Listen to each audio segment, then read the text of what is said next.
Hi, I'm Steven, the calculator guy, and today we're going to be looking at Renzo ezETH yields. Why?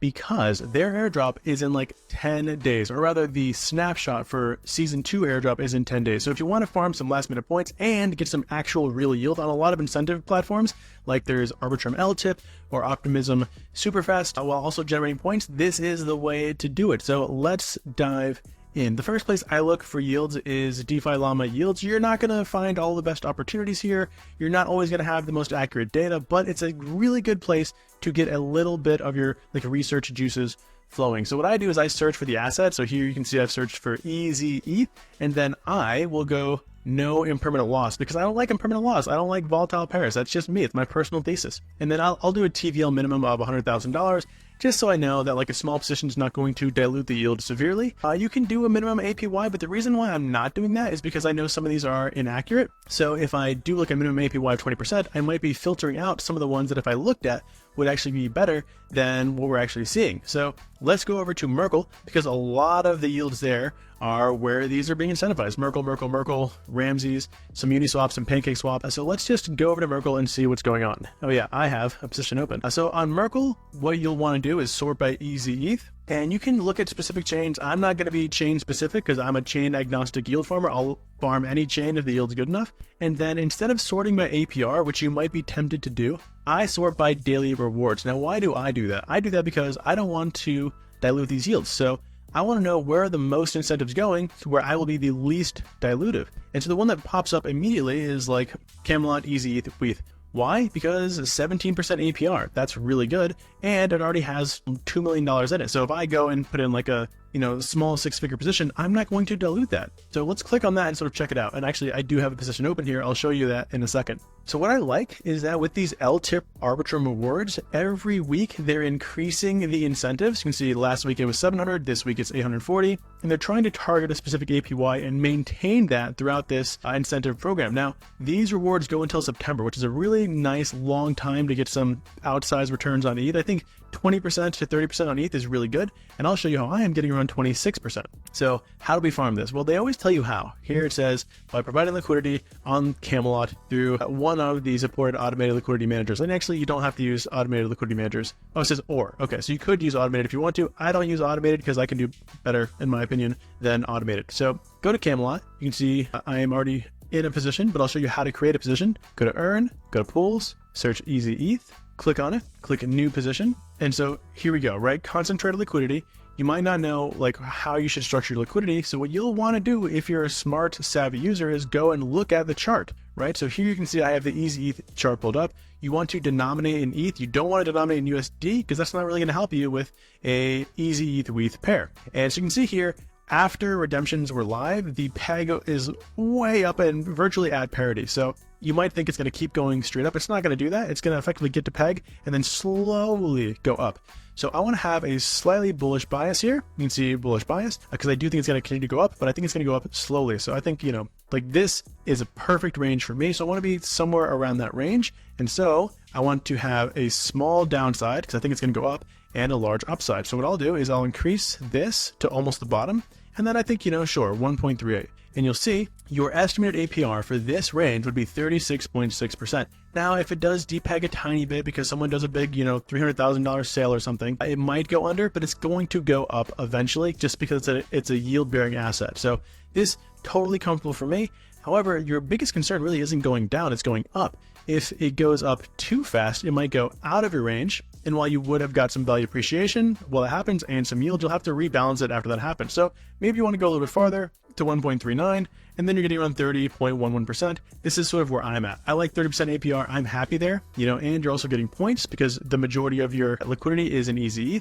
So you can see my position, which is roughly that here, ezETH, max of 1.0139, minimum 1.0135. I just rearranged this, so I don't have a lot of pending fees for it, but I'm very comfortable in this. I'm getting around 27% APR. I'm happy with that on an ETH yield while also getting some points. And I'm assuming these points are going to give me another 3% boost with that airdrop. So I'm looking around 30% APR.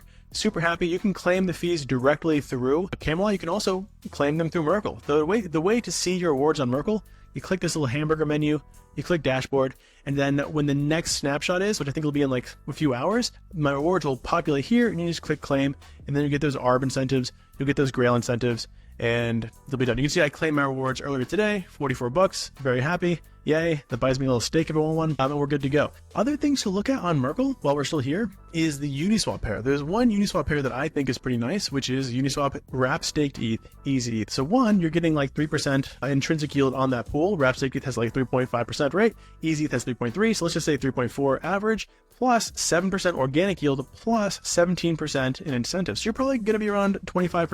And if you do better than the average yield farmer or the average liquidity manager, you'll probably get like 30%, 28%. There is less liquidity here though. This only has $672,000. So if you enter this with like a large size, you will be more dilutive than on Camelot. Also, one thing to consider is this is Lido incentives, not Arbitrum grant incentives. So while Lido has been renewing these, you can see they went from $600,000 when there's a lot of liquidity, they've gone down to $300 per day. So that's one other thing to consider. Like, do you want to bet on Lido renewing these? They probably will, but it's up to a governance process.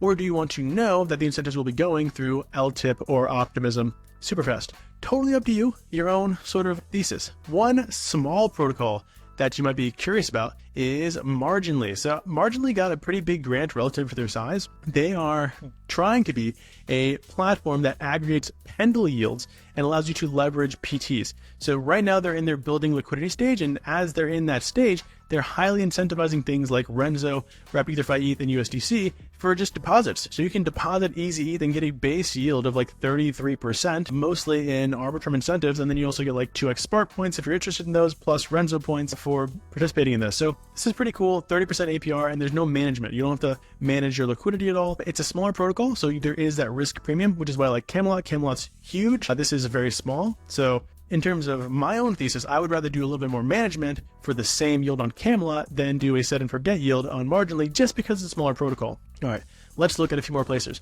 Ramsay's did get incentives here. You can see like they have mostly Arbitrum grant of 4,000, Ramsay's grant of 3,000, and it's the #1 hub for ezETH yield, but the average APR is 18.5%, and that's for a single tick liquidity. So not a lot of wiggle room there, and honestly, like, you probably want to be higher, and if you're in 2 ticks, you're only going to get 8%. To me, that's not an outsized return, even though there are 4x points here. The 4x points should get you an additional boost of maybe 5%. It's just not where I am trying to maximize my yield. It's good for some yield, but not for yield maximization, in my opinion. Still a good platform, still great liquidity, still really good for points, but I think we can do a little bit better than 8, maybe 13, 15%. So where else can we go? Well, one of those other places is Contango. Contango has leveraging on Silo, so ezETH leveraging on Silo. Now, as a reminder, this kind of leverage is not like you would leverage a perp, where if the price of ETH goes down, you get liquidated. This is what we call leverage staking. So you still remain the same delta exposure to ETH, which is ETH goes up, your position goes up, ETH goes down, your position goes down, not by leverage. So it's a 1-to-1 ratio with ETH. Because what it does is it collateralizes ezETH, borrows ETH, converts that to ezETH, adds it as collateral, and then just repeats that process over and over again. So you're borrowing ETH, your collateral is ezETH, they're the same delta, so they go up and down together. So you're not really getting leverage exposure to ETH, you're getting leverage exposure to the points of ezETH, the staking rate of ezETH, and then any other incentives that might be added on top of that. Here, you're getting a base rate organic yield of roughly 18.5%, plus I think there's like 2x Renzo points on top of this, so you're probably going to get around 20% overall APR when you include the airdrop. So that's pretty cool, and that's on top of Silo. So you can go to the Silo market if you want to check out the rates and how much is available. There's $1.4 million of ETH available to borrow, and roughly $5 million of ezETH currently deposited. All right, there's a few other places to look at. I like Morpho, but that's really for points farming, and we're trying to focus on some real yield. Let's look at Splice next. So Splice is a Pendle fork on Mode, and also I think they're on Blast. Yeah, they're on Blast too. So if you want Blast points, do it on Blast. But on, actually, let's just check out the Blast markets. Blast, okay, roughly the same. So same, oh, these are the Blast ones. So on Mode, you can get a 17% fixed rate, fixed date. This yield, in my opinion, is for, let's say, the lazy farmer. The lazy farmer who doesn't want to manage a position, who wants to lock in a rate and know they're definitely going to get that APR for the remainder of the timeline until expiry. And it's really easy to just enter and exit. So click get fixed yield, enter as much ezETH as you want to deposit. So here you'll enter 10, switch to mode, and you will get error liquidity is likely insufficient. Okay, it's not. I was looking at this earlier. Yeah. So here you can see you'll get a fixed rate APY of 17.59%, and you'll get that fixed rate APY for the next 35 days. And then at maturity, you will exit with 1.0272 ezETH. So you're entering with 1, you'll exit with 1.02. You'll have a 2.7% ROI in 35 days, which annualized is 17.6%. So super easy, fixed rate, fixed date. You're not going to have a volatile yield. Boom, there you go. The last one I want to show you is this Gearbox position. I'm going to show it to you. You can't enter it until Gearbox increases the caps, but when they do, you guys want to be quick to get on this. So Renzo, ETH. Right now there's a Stimmies campaign on Gearbox, which means they're effectively giving out like 12% to 13% additional APR on your collateral positions. So because of that, you are getting 12% times leverage, so, or 13% times leverage. So 2x leverage, 26%, 3 times leverage, 39%, and then you have to net your borrow cost. But here, Renzo ETH, you're getting that 13% plus the ezETH yield, which is another 3.3%, so 16%. And then if you include points, you're going to get up to 20% on your collateral. Multiply that by leverage, net the borrow rate, you could get some really nice yield. So let's just not even consider points at all and say you do 7x leverage. So I've done the math, right? If your borrow cost is 9%, your collateral yield is 16.3%, then your max yield is around 60% APR, and that is not even considering ezETH points. This is probably the best yield, which is why the cap is met and no one can get into it. But as soon as they increase those caps, you want to be quick to enter this if you want to get this really nice sort of Stimmies yield until the end of the Stimmies program, which is going to go on for, quite a while longer. So that's like a secret yield. You can't really get into it. You have to wait for them to increase the caps. You can see I've got a bunch of Stimmies because I'm like sniping these caps, and we are doing that in the DeFi Dojo, so join that if you want to check those. And those are the major yields that I'm looking at. If you want to check out where there's points, if you think that, hey, I just want to farm points because I think that points are really going to be where it's at for the last, 10 days of this incentive program, go ahead and check out Renzo. They have all the points boosters all over the place. And thank you so much for watching. Good luck with Renzo Season 2. Good luck with your ETH yields, and have a wonderful rest of your day.